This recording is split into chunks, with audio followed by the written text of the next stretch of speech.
ミッドウェー海戦に勝利したアメリカは、ミッドウェー海戦での勝利を次の勝利につなげよう、そうやって日本に回復する機会を与えないでいようと考えて、次の攻撃目標を決めていきます。こうしてアメリカは次の目標としてサンタクルーズ諸島とツラギを選び、長期的にはラバウルへと進んでいくような計画を立てました。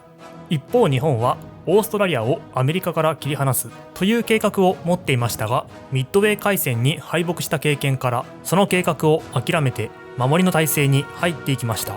そんな日本が守らなければならないのは連合艦隊の拠点であるトラック諸島です。すでに日本はこのトラック諸島を守るためにここを攻撃できるような位置にあるラバウルを占領していました。もしもこのラバウルを連合軍に取り返されるようなことになれば、トラック諸島が攻撃されてしまいます。ラバウルを失うわけにはいかない。そう考えた日本は2つの行動を取っていきます。1つ目がアメリカ側の攻撃拠点となっていたポートモレスビーの攻略、2つ目がラバウルを守るための新しい飛行場の建設です。順番に見ていきましょう。まず1つ目のポートモレスビーの攻略についてです。といっても日本はすでにこのポートモレスビーを海から攻略しようとして失敗した経験があります。同じような作戦は2度使えません。ということで今度は陸から攻略する作戦を考えました。ところがこの周辺は深いジャングルに覆われているだけでなく、富士山のような高さの山が立ちはだかっているような場所です。とにかくその山の入り口あたりまで占領し、後からやってくる主力部隊を待ちましたが、このような場所での食料や弾薬の補給は難しいため、計画段階から問題の多い作戦でした。次に飛行場の建設についてです。守りに入った日本軍はラバウルを守るための拠点として飛行場の建設を行っていきます。その場所として選ばれたのがガダルカナル島でした。ここに日本海軍は飛行場を作り、防御の構えを取っていったのです。さてこうなるとアメリカも黙ってはいられません。先ほど言った通り、アメリカの計画はサンタクルーズ諸島とツラギを攻略し、ラバウルに向かっていくという計画であり、ガダルカナル島は攻略目標に入っていませんでした。しかし日本がガダルカナル島に飛行場を作るとなると見過ごせません。急遽計画を変更したアメリカはガダルカナル島にも上陸し、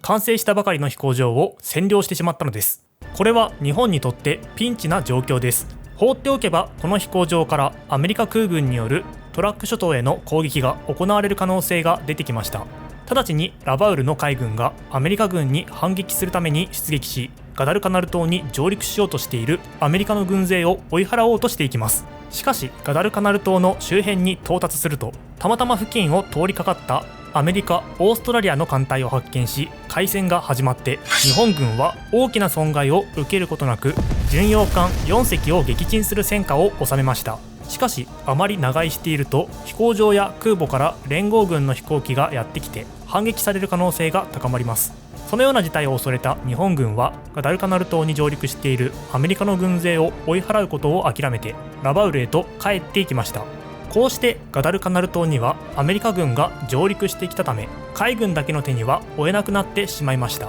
ということで海軍は陸軍に相談し、日本軍全体でガダルカナル島奪回を目指すようになっていきますが、この頃の日本軍は連合国の反撃は半年以上後だろうと考えていたため、アメリカ軍は少ない軍勢だろうと判断します。こうして日本軍は少数の軍勢をガダルカナル島に上陸させ、奪回作戦を行わせていきます。しかしその判断は誤っており、約10倍の兵力差で戦いを挑んだ日本軍は壊滅してしまいました。その頃ポートモレスビー方面では主力部隊が先遣隊に合流し、山越えを始めようとしているところでした。ジャングルに不慣れな日本軍はなんとか山を登っていき、やっと海が見えるような位置まで到達しましたが、その頃には補給が全然できておらず、餓死寸前の状態となっています。このような状態では戦えない。そう考えた日本軍はポートモレスビー攻略を諦めて退却を開始。飢えた状態で連合軍の追撃を受けながら来た道を戻っていきます。再びガダルカナル方面に視点を戻すと、日本は増援部隊を乗せた輸送船団とそれを援護する空母機動部隊をガダルカナル島へ向かわせていました。しかしアメリカ海軍もこの方面を行動していたため、両者が遭遇、互いに攻撃機を飛ばしての海戦が始まります。この戦いによって日本はアメリカの空母にダメージを与えましたが、その代償として日本側も空母1隻と増援部隊を乗せた船を失ったため、ガダルカナル島への輸送はさらに厳しい状況となっていきます。そのような状況で陸軍の準備が整って、もう一度軍勢がガダルカナル島に送り込まれます。しかしこの頃になっても日本では連合国の反撃は半年以上後だろうという考えが強く残っていたため、今回も少数の軍勢が送り込まれました。一応前回の失敗を生かして今回はジャングルに入っていき、敵の背後から攻撃をかけ飛行場を奪い返そうとしましたが、連合軍の抵抗はやはり厳しく、上陸できても占領ができません。いたずらに犠牲者を増やすばかりで日本軍は後退を余儀なくされました。2回にわたる反撃が完全に失敗した陸軍は、ガダルカナル島のアメリカ軍が侮れない敵であるということをようやく思い知りました。そこでポートモレスビーに向かわせる予定だった軍勢やジャワ島、スマトラ島の警備に当たっていた軍勢をガダルカナル島に投入し、本腰を入れてガダルカナル島奪回を目指していきます。当初の作戦ではこれらの大軍を海岸沿いに東へと進ませて雪崩を打って飛行場に殺到するという作戦が立てられていましたが、ガダルカナル島に上陸した司令部は予想以上の惨状を目の当たりにして方針を変更。やはり迂回して背後から飛行場を攻撃することにしました。こうして日本軍は道なき道を切り開き、ジャングルを東へと向かっていきますが、そんな状態で攻撃のタイミングを合わせることはできません。雷鳴とどろく豪雨の中をアメリカ軍が待ち構えている飛行場に向かって突進しましたが、弾丸の雨の中に飛び込むような形になった日本兵は次から次へと死んでいき崩壊。次の日も同じような攻撃を予備の部隊で実施したものの、前日にも増して惨憺たる敗北となり、ガダルカナル島には地獄のような光景が広がっていきます。ところが日本軍はガダルカナル島奪回をまだ諦めていませんでした。陸軍を全力で上陸させ、海軍が海から飛行場を攻撃する方針を決定すると、その作戦を実行に移します。しかしアメリカは暗号解読で日本の意図を把握しており、飛行場を攻撃しようとする日本の海軍とそれを阻止しようとするアメリカの海軍で海戦が行われました。この海戦により日本海軍は大きな打撃を受けて撤退したものの、その間にも陸軍は無理やり上陸を実施しています。しかしそこをアメリカ軍の空襲が襲ったのです。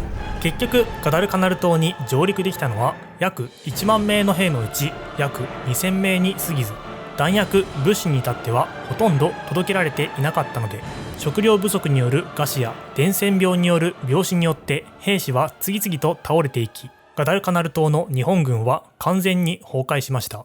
これまでの戦いで日本が持っていた輸送船の多くが撃沈されてしまったため、ガダルカナル島に兵を輸送する船が足りなくなってしまいました。ということで陸軍の作戦を担当する参謀本部では、船がないと作戦を立てられない、もっと船が必要だという声が高まっていきます。しかし国力の維持を考えなくてはならない陸軍省では、船は物資の輸送に使う、作戦に回す船はもうないという考えが主流です。こうして兵の輸送に船を使いたい参謀本部と物資の輸送に船を使いたい陸軍省は対立。参謀本部の田中伸一と陸軍省の佐藤健良が殴り合いをするような事件にまで発展します。結局田中伸一は佐藤は話にならないと考えて陸軍大臣の東条英機に直接話をしに行きますが、東条も兵の輸送に船を使ったら物資を運ぶことができなくなるという考えだったため、田中伸一はブチギレて暴言を吐き、それを理由にとうとう左遷されてしまったのです。船を使うことができなければガダルカナル島は放棄するしかありません。ついに日本は2万人以上の戦死者・餓死者を出したガダルカナル島とポートモレスビーからの撤退を決定。大本営はこれを転進と呼びましたが、完全な敗北でした。こうして太平洋戦線の主導権が連合国へと移った頃、北アフリカ戦線ではエルアラメインの戦い、東部戦線ではスターリングラードの戦いが起きており、ここでも主導権が連合国へと移っていました。こうして第二次世界大戦の局面は大きく転換し、枢軸国は徐々に追い詰められていくのです。